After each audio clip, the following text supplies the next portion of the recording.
नमस्कार। कार्यक्रम नवग्रह और ज्योतिष ज्ञान में आपका बहुत बहुत स्वागत है। हमारे साथ स्टूडियो में हैं जाने माने ज्योतिष विशेषज्ञ डॉक्टर केपी त्रिपाठी जी। आपका बहुत बहुत स्वागत करते हैं कार्यक्रम में। नमस्कार गुरुदेव। सबसे पहले आपसे जानना चाहूँगी, जब भी हम व्यापार की बात करते हैं तो कई बार होता है कि बहुत से लोग व्यापार शुरू करते हैं, शुरुआत में बहुत अच्छा जाता है, अचानक से बहुत ज़्यादा घाटा हो जाता है, कर्ज की स्थिति आ जाती है। ये सब क्यों होता है? कौन से ग्रहों की वजह से होता है? बहुत ही अच्छा प्रश्न और समाज का उभरता हुआ प्रश्न। ऐसा भारत ही नहीं, पूरा विश्व आर्थिक विषमता के भट्ठी में धू धू करके जल रहा है। इसमें कोई कम जलता है, कोई ज्यादा जलता है। किसी के घाव दूसरे को दिखने लगते हैं और किसी को घाव कम दिखते हैं, लेकिन जरूर प्रभावित तो उस आदमी को कर ही देते हैं। जब ही आदमी अपना शिक्षा पूरा कर करके इस जिंदगी को और बेहतर बनाने के लिए कार्यरत होना चाहता है तो जरूर आपने ठीक कहा है, या तो नौकरी या तो व्यापार। नौकरी उसके बलबूते या परिस्थिति का दास बना देती है। कुछ व्यापार ऐसे होते हैं कि जो पैतृक होते हैं, वे लोग उसको चलाते हैं, जिसमें पूंजी की कोई कमी नहीं होती है, अनुभव उनका विरासत में मिला हुआ रहता है। कुछ व्यापार को तलाशने के लिए, अपने उमंग को प्रफुल्लित और प्रज्वलित करने के लिए, लाभ को परम सीमा तक ले जाने के लिए, अपने दिमाग की उपज को साकार करने के लिए बिना आवताव देखे ही व्यापार में कूद जाते हैं। समय ऐसा आता है कि व्यापार उनका चलता है, ठीक आता है, लेकिन परिस्थिति बस कुछ दिनों के बाद वह उसी चंगुल में फंस जाते हैं जहां पर उनको फंसना नहीं चाहिए। अवश्य कुछ परिस्थिति भी जिम्मेवार होती है। व्यापार की न्यूनता या अधिकतम जो सीमा होती है, या उससे तो वाकिफ नहीं होते हैं। ग्रहों की चाल सबसे ज्यादा प्रभावित करने वाली व्यापार की होती है। ग्रह के चाल से उस सरकार का भी चयन किया जाता है जिससे सरकार, कभी कभी आप सुनी होंगी कि यह अभी टैक्स फ्री जोन में व्यापार है, सेज में है, लेकिन कुछ समय बदला, उनकी जानकारी नहीं हुई, सरकार बदली या कुछ इस तरह से ग्रहों की दशा बदली या ग्रहों का स्ट्रक्चर ब्रह्मांड में बदला, वह फिर टैक्स जोन में आ गया। और आउट और इन में इतनी ज्यादा विषमता हो गई कि उस जातक को वह चीज समझ में नहीं आया, और कहावत कही जाती है कि चौबे गए छब्बे बनने, दुबे बन करके आ गए।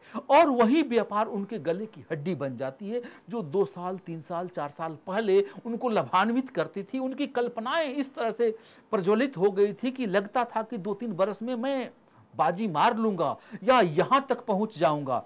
घर में बाल बच्चे और पत्नी पिता सभी लोग खुश रहते हैं। लेकिन होता क्या है, व्यापारिक दृष्टिकोण से और ज्योतिषीय बारीकी यदि जानते हैं, जिस हर एक व्यापार किसी खास ग्रह के अधीन रहता है। वह जिस साल का राजा और धनेश रहता है, प्रचांग बदलते रहते हैं। हर साल की बात होती है, होली के बाद से नया राजा बनता है। इस ब्रह्मांड का कैबिनेट का कहते हैं, और उस कैबिनेट को चलाने के लिए दुर्गेश, धनेश, मंत्री वगैरह का ग्रहों के द्वारा एक मनोनीत किया जाता है। जब वह राजा और मंत्री और धनेश पावरफुल होते हैं, राजा पावरफुल होता है, उस साल तो उनका व्यापार जो उनकी कुंडली से संबंधित ग्रह होता है वह बनता है, कैबिनेट में अच्छा रोल निभाता है, तो वह फूले नहीं समाते हैं। लेकिन जो ही वह कैबिनेट से हटता है उनका कुंडली का ग्रह, त्यों ही उन पर सारे के सारे जो विपत्तियां होती हैं आने लगती है। और विपत्तियां एक तरफ से नहीं आती हैं। एक कहा जाता है विनाश काले विपरीत बुद्धि। जैसे आपने नाम लिया ऋण वाला बात, व्यापार चलता नहीं है, चलाने के लिए फिर उन्होंने एक बार कोशिश किया, उसके लिए ऋण लिया, वह भी ऋण में ही चला गया। यानी ऋण लेते हैं ऋण को देने के लिए, फिर इसकी टोपी उसकी सर, उसकी टोपी उसकी सर करते करते चले जाते हैं, और ऋण इतना बढ़ जाता है कि उनके गर्दन या नाक तक चला आता है। और जब नाक तक चला आता है तो फिर वही बात होती है, आदमी का जो इच्छाएं होती हैं वह करीब करीब जो अतृप्त हुआ करती हैं, फिर उसको बचाने के लिए कोई नया जुगाड़, नया सिम्टम्स को खोजना पड़ता है। और फिर वही बात होती है कि वह फिर ढक जाते हैं और त्राहिमाम की बात लगाते हैं। यह कुंडली ही जिम्मेवार होता है। कुंडली में ध्यान से देखें दोस्तों, यदि आपका धनेश सेकेंड लॉर्ड, धन का जो मालिक है, और व्यापार का मालिक सप्तम स्थान का होता है, व्यापार सप्तम स्थान से देखा जाता है और धन आपके कुंडली के द्वितीय स्थान से देखे जाते हैं। ये दोनों कमजोर होते हैं, ये दोनों एक दूसरे से खटाष्टक होते हैं।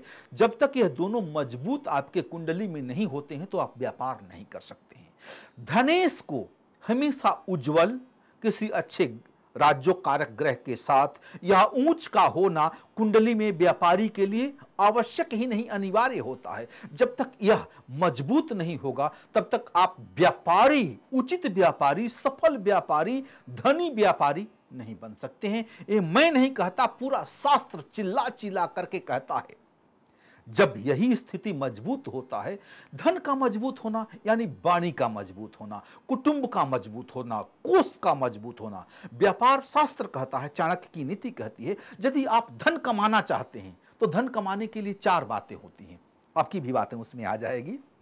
यदि धन है तो धन से धन कमाना सबसे बेहतर उपाय होता है। दूसरा, धन कमाने के लिए, आजीविका, पेट भरने के लिए। एक दूसरी होती है कि आपके पास बुद्धि नहीं है, आपके पास बुद्धि है, धन नहीं है, तो आप अपने बुद्धि को बेच करके धन कमा सकते हैं, उसको नौकरी कहा जाता है। तीसरा जो होता है मजदूरी करना, मजदूरी करने से भी पेट पालन हो सकता है। उसके पास बुद्धि नहीं है कि मैं क्या करूं। अगला कहा कि इस ईंट को उठा करके लोअर ग्राउंड से अपर ग्राउंड तक ले जाओ, बल है। हाँ बल है, उसके पास शरीर है, वो भी पेट पाल सकता है। वो भी नहीं है, केवल हाथ है, तो इसको भिक्षा कहा जाता है। 4 प्रकार से शास्त्र कहता है कि पेट पाला जा सकता है। पहला है व्यापार, जिसमें धन से धन कमाया जा सकता है। उसके पास बुद्धि खरीद लेगा।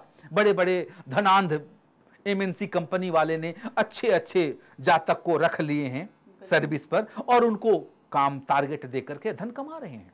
ऐसी बात होती है, शास्त्र ऐसा कहता है।